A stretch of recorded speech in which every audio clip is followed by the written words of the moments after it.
This is for educational use only. Our group grants permission for instructor Mr. Roldan Ardines to use this as educational material. At this learning outcome, at the end of the lesson, the student will be able to differentiate between regionalization and globalization. Second one is to identify the factors leading to a greater integration of the Asian region. The third one is analyze how different Asian states confront the challenges of globalization and regionalization. Good day everyone. The first topic is all about localization. As the worlds become more interconnected, the ability to reach, engage, and communicate with people from diverse regions is essential. This is where localization steps in. So what is localization? It is the adaptation of global or regional ideas, products, systems to fit local culture, tradition, and needs. In other words, localization is like changing something to fit in a new place. Imagine a toy that's very popular in everywhere country. To localize it, you might change its color, language it speaks, or even the games it plays to match the local culture and make it more appealing to kids in that area.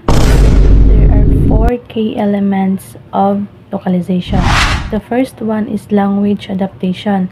This involves tailoring the text and dialogue to fit the linguistic norms of the target audience. So, for example, it ensures that regional dialects, idiomatic expressions, and even writing styles are correctly represented, making the content relatable and understandable. Second is cultural sensitivity. We all know that every country has their own content to align with the local costumes, values, and traditions of the audience. For example, the color white. We all know white symbolizes purity. In some cultures, it represents mourning or our loved ones died. The third key element is currency, date, and time format. So, in every country, there is different currency, values of money, exchange of money, and of course, the time format. So when we say time format, mostly in US, however, in Europe, the first one will be the day, the month, and the year. Lastly, we have the legal and regulatory compliance. When localizing content for international markets, it's important to ensure the compliance of local laws and regulations. The second topic is all about the difference between regionalism and globalization. So regionalization is a process of dividing an area into smaller segments called regions. So in that regions, there are people who are in charge. And in the globalization, it is the process by which people of the world are unified into a single society and function together. So basically, in globalization, there is interconnectedness of people, there is interrelation, there is association. In other words, regionalization only covers a small area, while globalization covers a broader scale. What is the definition of Asian regionalism? Asian regionalism, it's a product of economic interaction between Asian countries.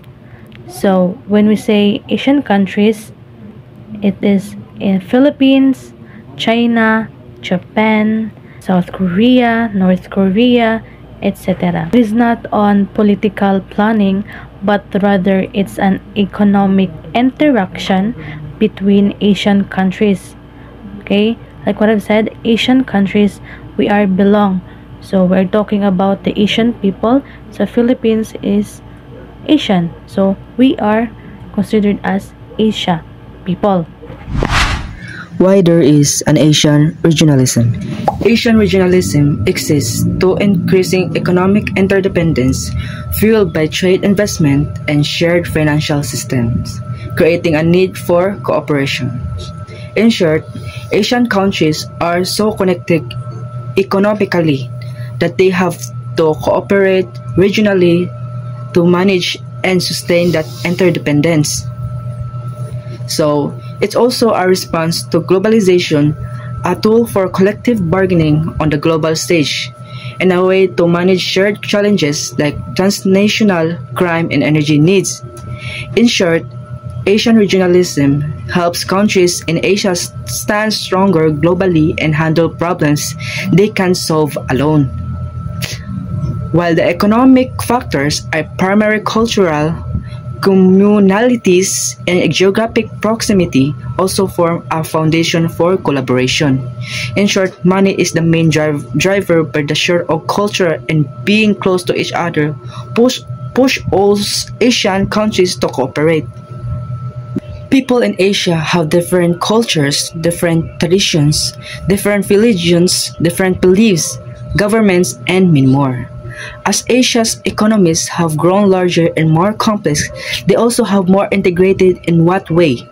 Of course, through trade financial flows, direct investment, and other forms of economic activities and social exchange. The example of this regionalism is the ASEAN. ASEAN means Association of Southeast Asian Nations. As they say, it is the unity and diversity. Diversity means difference. ASEAN have 10 countries including Brunei, Cambodia, Indonesia, Laos, Malaysia, Myanmar, Philippines, Singapore, Thailand, and Vietnam. A key regional organization in Asia focus on promoting economic growth, socio-cultural cooperation, and regional peace in Southeast Asia. Purpose of ASEAN is to promote economic and cultural exchange among its member countries, maintain its stability in Southeast Asia, and establish relationships with foreign powers with similar aims. European Union or EU, a prime example of a successful regional organization that promotes economic integration, political cooperation, and shared policies among its member states. We have the last example is the African Union, AU, an organization dedicated to fostering unity and cooperation among African nations for various socio-economic and political purposes. Regionalism in the Philippines. In the Philippines, regionalism manifests in both political and social dimensions, driven by the country's archipelagic geography and diverse cultural linguistic group.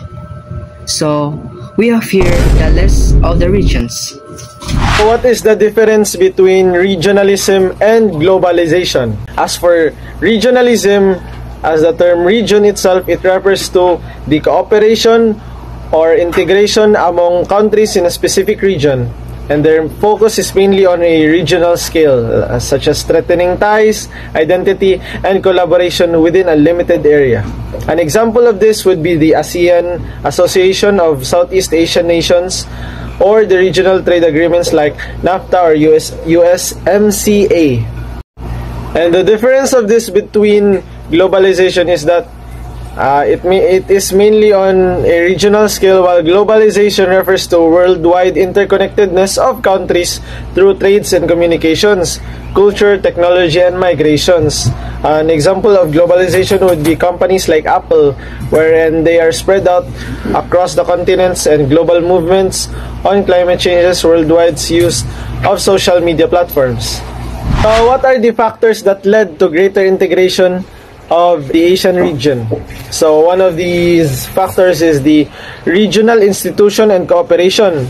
the establishment of groups like the ASEAN, APEC, and SAARC, which they coordinate policies on trades and infrastructures and investments, focusing on promoting the economy to greater heights. And the way they do this is by lowering tariffs and barriers, encouraging inter-regional trade. The impact of this would be increasing exports, which expands trades of the region to global source. How do different Asian states confront the challenges of globalization and regionalism? An example of a nation state that confronts challenges of both globalization and regionalism would be China. China confronts globalization challenges like trade wars and over-dependence on exports by investing in domestic technology and innovations such as Huawei, EVs, and AI, while at the same time expanding the Belt and Road Initiative BRI to build new markets and trade routes.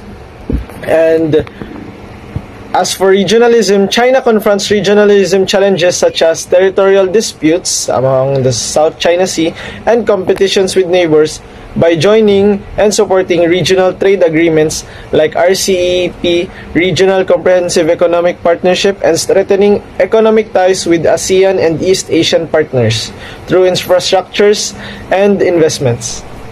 Regionalism brings many advantages such as economic integration, political stability, cultural exchange, and a stronger collective voice in global issues. It allows countries to grow together through trade, diplomacy, and shared development projects. The disadvantage and advantage of regionalism: the advantage, economic integration, political cooperation and stability, cultural exchange and solidarity, stronger voice and global issues, shared development, innovation. The disadvantage of regionalism: unequal distribution of benefits, loss of national sovereignty, international conflict, historical tension, over-dependence on the region, and the last, exclusion of non-members. The factors of regionalism. Factors responsible for regionalism: geographical example, issue between hill tribes and plain tribes in Manipur.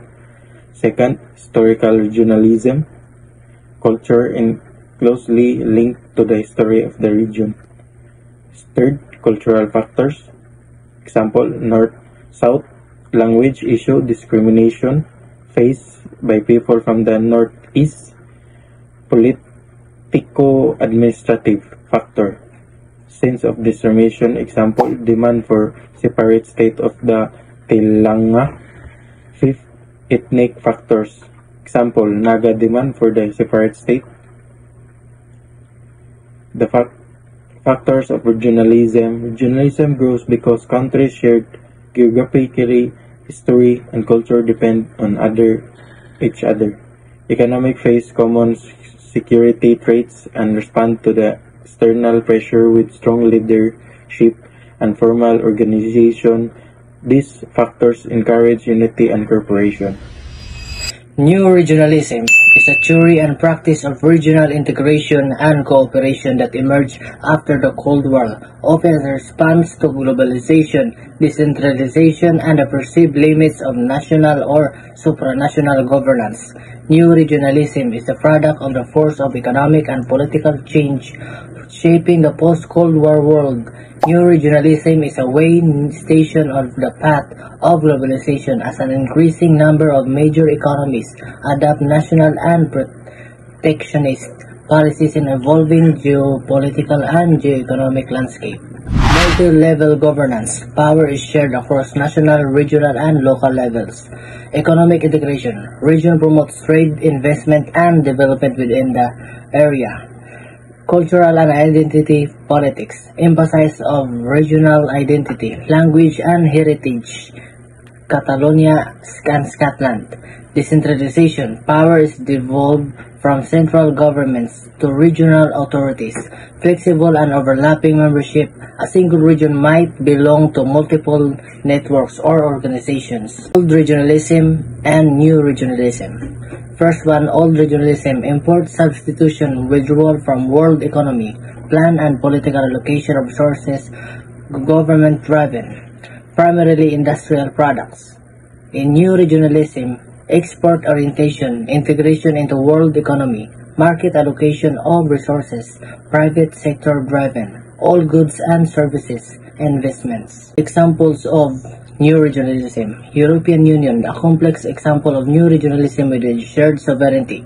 Mercosur, a regional economic cooperation in South America. ASEAN, a Southeast Asian example of regional collaboration. Subnational movements. Catalonia, Spain, Quebec, Canada, and Scotland show cultural and political regionalism within states.